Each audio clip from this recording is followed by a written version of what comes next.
Ka-goat farming, kamusta ang kidding rate ng inyong mga kambing ngayong 2023? Hindi ba bumababa sa 1.5 ang inyong kidding rate? May kinalaman sa tanong kong yan, yung magiging topic natin sa video na to. Nagpaabot ng tanong kasi yung kasamahan nating nagkakambing, tinatanong ako kung may paraan ba para yung mga inahing kambing natin ay mapaanak natin ng consistent na 2 o higit pa every parturition or every anakan. Bago ko sagutin yon, continue natin yung tanong ko kanina. Kamusta ang kidding rate ng inyong herd ng mga kambing ninyo? Yung kidding rate na yan, ang ibig sabihin, yan yung average na bilang ng mga kambing na inaanak ng bawat isa sa mga doe or babaeng kambing ninyo. Ang isang magandang kidding rate ay yung hindi bumababa sa 1.5 every 2 years. So paano ba kino-compute yung kidding rate na yan? Ano ba yung formula niyan? Ang formula niyan ay i-add mo lahat ng mga anak ng isang babaeng kambing sa loob ng 2 taon. So sa loob ng 2 taon, nakailang anak sila. Tapos pag na sum total mo yon, i-divide mo naman ng 3. So kung halimbawang ang iyong kambing ay nagkaanak ng halimbawa 6 sa loob ng 2 taon, so ang magiging equation natin noon ay 6 divided by 3, and that is equal to 2. Ang 2 ba ay higher than 1.5? Yes, of course. So above, kumbaga very good yung kidding rate nung inahing kambing na yun noon. Hindi bumaba sa 1.5. Mantakin mo yon, sa loob ng 2 taon 6 na kambing ay binigay sa'yo. Ngayon, another question, bakit divided by 3? Ano ba yung scientificong basihan? Bakit hindi divided by 2? Bakit hindi divided by 4, 5, and so on and so forth? Sa loob kasi ng 2 taon, ang anakan na mangyayari dyan, kung kayo ay mayroong sinusunod na breeding program talaga, ay dapat makatatlong anakan ang inyong kambing sa loob ng 2 taon para masabi nating very productive, kapaki-pakinabang yung inyong doe. Paano naging 3 beses naman ang anakan sa loob ng 2 taon? Ang pagbubuntis, pagpapadede, pagwawalay, yung ipapahinga mo ang inahing kambing bago mo siya i-breed ulit, pag pinagsama-sama natin yung panahon na igugugol dun sa 3 stages na binanggit ko, no? Pagbubuntis, pagpapadede, at pagwawalay or pagpapahinga ng doe, ay aabutin yun ng 8 buwan. Paano naging 8 buwan? 5 buwan kasi ang pagbubuntis, gestation period. Tapos 2 buwan na padededehin niya yung kanyang anak, so 7 months na yon. Tapos iwawalay mo yung anak niya ng 1 buwan para umurong muna yung mammary glands, yung dede ng nanay, bago natin siya pasampahan sa back, no? Kailangan kasi na yung body score niya ay bumalik doon sa ideal score, no? Na moderate body scoring system, ay bumalik doon sa score na nararapat na angkop para umpisahan ang panibagong breeding. Hindi po pwedeng basta dinatnan ng estrus o paglalandi ang babaeng kambing, regardless kung sobrang taba or sobrang payat ay papasampahan natin. Wag dapat ganun, no? Mabubuntis nga yan, pero may chances naman na magkaroon ng abortion dahil may malnutrition na issue pagka ganun, no? O kaya yung obesity, sobrang taba naman. baka i-absorb lang ulit ng ano ng i-absorb ulit yung mga fetus dun sa loob ng ovary ng goat pagka ganun. So on another topic, i-elaborate ko yan, no? Ano ba yung absorption, totoo ba yun, no? Pwedeng i-absorb ulit ng ovary yung mga fetus, another topic. So ayan, no? Kailangan iwalay muna ng mga 1 buwan para mag dry up, no? Kaya may tinatawag tayo mga dose na na dry. Yan yung mga nakawalay sa kanilang mga anak dahil kinokondisyon sila. So matotal 8 buwan ngayon. Sa loob ng 2 taon, ilang buwan lahat? 24 months sa loob ng 2 years. I-divide mo ang 24 sa 8. 8, 16, 24. Meron kang 3. So sa loob ng 2 taon o 24 buwan ay mayroong 3 anakan na dapat mangyari dyan. So kung sistematiko ang pag-aalaga mo ng kambing, no, I highly recommend na maging sistematiko sa pag-aalaga. Huwag niyong isipin na hindi, para sa mga semi-commercial, mga commercial goat farms na lang yung pagkakaroon ng prosesong ganyan, yung pagiging sistematiko sa mga galawan. Hindi, dapat habang maliit ka pa lang, sinasanay mo na yung isip at pakiramdam mo doon sa estado na malaki ka na, kaysa doon sa hindi mo namamalayan, wala kang kamuwang-muwang, nag-grow up na pala ang farm mo from smallhold naging semi-commercial, or from semi-commercial naging commercial scale ka na, wala kang kamuwang-muwang na nag-grow up yung farm mo, tapos doon ka palang matitinag, mapapaisip na naku, paano ba yan, laki na pala ng population ng herd ko, yung galawan ko pang smallhold. Doon ka ngayon doon ka ngayon kakanda ugaga kung paano improve ng cultural management mo, diba? So ang daming kambing na mapuput at risk kapag 100 na yung doe mo, doon ka palang nag-aaral ng mga pinagbabanggit ko dito. So kaya dyan, balik natin sa topic, kaya dyan nabubuo ang 3. Bakit i-divide natin sa 3 yung total na anak, no? So kung halimbawa sa loob ng 2 taon nabigyan ka ng 5 anak, 5 divided by 3, o nasa 1.6666, so i-round off na 1.67 na yon, diba? So lampas 1.5 pa rin, so very good pa rin yon.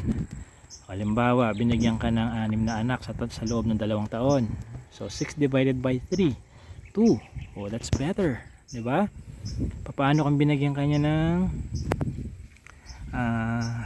4 divided by 3, naku, 1.33. Napakapangit na kidding rate nun. Ano ibig sabihin nun? Dalawa ibig sabihin nun, baka merong isang cycle ng anakan na baka nakunan or hindi mo na i-breed, or baka naman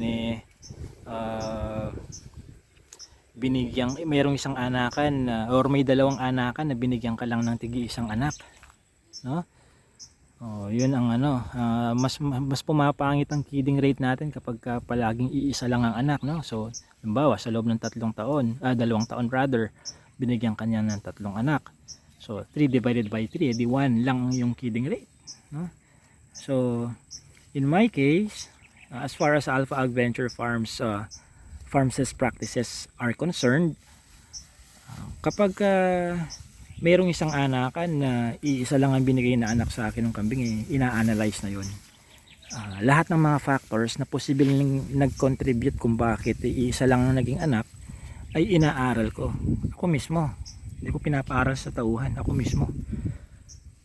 Tapos excuse me, yung mga dapat kailangan pwedeng i-optimize base sa aking assessment ay i-optimize natin, like yung pagpapakain, vitamins, saan ba nagkaroon ng kakulangan, sa diet ba, sa stress ba ng mga alaga, and so on and so forth, no? Tapos aayusin yung mga sa tingin ko dapat ayusin. Tapos ngayon magkakaroon ng second cycle na, no? Sa second cycle, kung naiayos ko na yung mga tingin kong dapat ayusin, tapos iisap rin ng anak niya, ibig sabihin nabigyan ko na siya ng last chance niya na mag-perform. Kasi nagawa ko naman yung obligation ko na bigyan siya ng magandang cultural management, no? So ngayon, kapag nagawa ko yung part ko, tapos hindi niya nagawa yung part niya, subject for culling na yung doe na yun. Hindi siya productive mantakin mo yung alaga na ibinibigay mo dun sa mga performing does natatanggap din niya, pero ikaw hindi mo natatanggap yung dapat mong tanggapin sa kanya. So subject for culling na yon. So ayan, now balikan ko yung original na tanong, may technique ba para yung magawa natin, kumbaga magawang compulsory na yung bawat anakan ay minimum of 2, minimum of 3, or even more. Okay, nung nag-aaral ako about genome re-engineering sa mga ruminants, small and large ruminants, kambing, tupa, baka, inaral ko rin yan, genome re-engineering. May ilang mga anecdotes or animal science literature na nagsasabing yung genes na responsible sa pagkakaroon ng halimbawa triplets na anak, ang nagdadala daw yung doe. Yun nga lang, wala gaanong supporting studies, wala gaanong ibang pag-aaral na nagse-second the motion doon sa information na una kong binanggit. So ibig sabihin parang hindi siya replicable, no? Yung studying ginawa patungkol doon.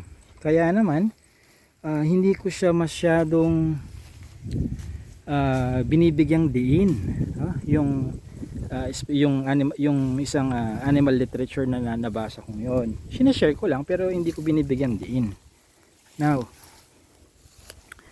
ang mas marami sa mga animal literature ang nagsasabi na ang kailangan, ang responsible para sa pagkakaroon ng tsansa na ang kambing mo ay manganak ng dalawa palagi, kambal, or ng triplets or quadruplets, ay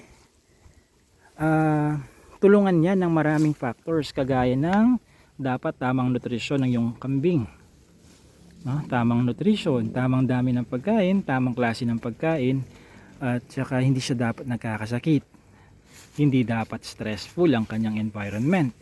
Kasi baka naman araw-araw yung mga bata sa lugar ninyo pinaghahabol yung mga dose niyo every morning, every afternoon, kung kailan nila maisipang pagtripan yung kambing, mai-stress yan, no? Ang mahirap dun, baka hindi niya matapos yung 5 buwang gestation period ay malaglagan na yan. At kung ma-survive man niya yung 5 buwan na gestation period, baka may congenital defect yung anak niya because of the stress. So hindi lang naman mga tao nagko-cause ng stress sa hayop. Pwede ring ibang hayop like yung mga asong ligaw. Baka may nakakapasok sa area nyo ng mga asong ligaw, cause of stress yan.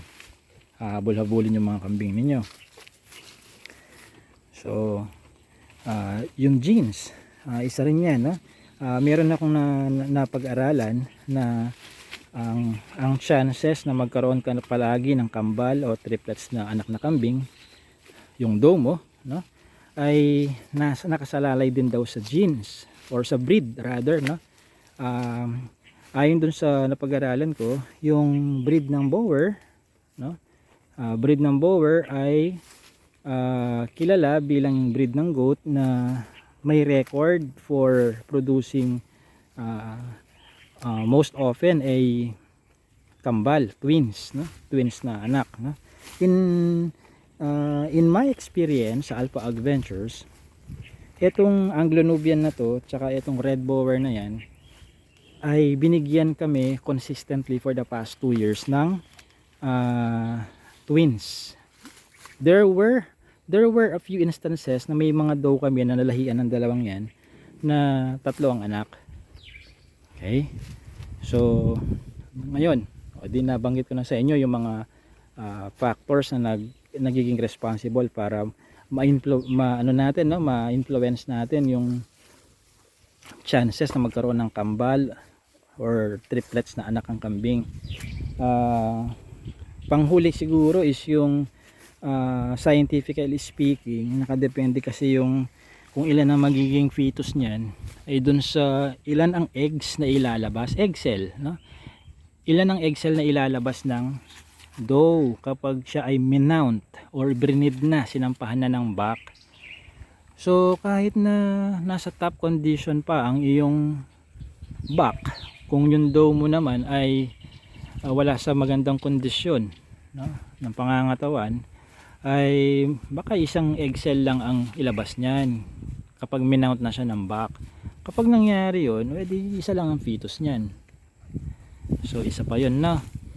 So nabanggit ko na yung mga iba't ibang factors na pwedeng mag-contribute sa pagkakaroon ng isang anak, kambal o triplets na anak ng inyong doe. Ngayon, panghuli na lang, pahabol ko na lang na tip.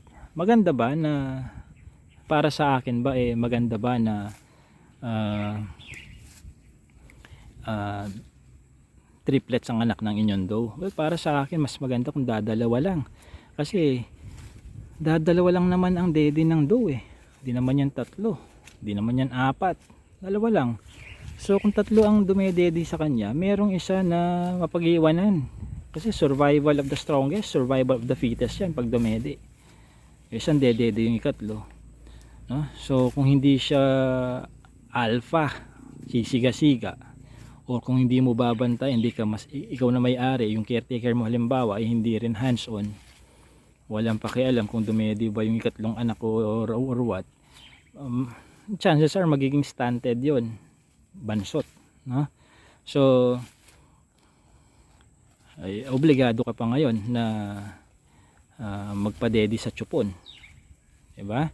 So para sa akin okay na yung dalawa lang, para hindi rin kakain ng additional na oras sa amin yung ikatlong anak, no? Hindi naman pwedeng pabayaan mo na lang, hintayin mo na lang mangisay, or bahala na si Batman kung masurvive niya sarili niya, makuha niya yung gatas na kailangan niya. Hindi naman po pwedeng ganon.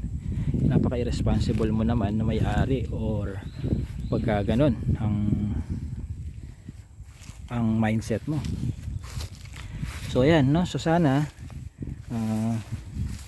ibahagi ninyo sa iba yung natutunan nyo sa akin dito sa video na to, para kapag may nagtanong din sa inyo kung may paraan ba, may sikreto ba, may vitamins bang pwedeng ipainom dyan para maging kambal palagi or triplets ang anak, wala pong ganun, no? Kung meron man, sana nagbenta na ako ng ganung gamot, matagal na. Okay, so ayan, so kung gusto nyong matutunan yung kabuuan ng cultural management ni Alpha Adventure Farms pagdating sa goat farming, yung step by step, mula umpisa hanggang sa dulo, nandyan na sa description box yung link. Click na lang ninyo, basahin lahat ng nakasulat doon.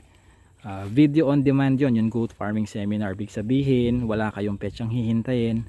Pagkabayad, pagka-register sa website, within the same day maaaprubahan ng inyong account, and within that same day mapapanood nyo na yung pre-recorded video. Ilang oras yun, no? Tsagain lang ninyo. Kung di nyo kayang one time big time na tapusin, edi follow your own pacing. Meron naman kayong 1 taong access.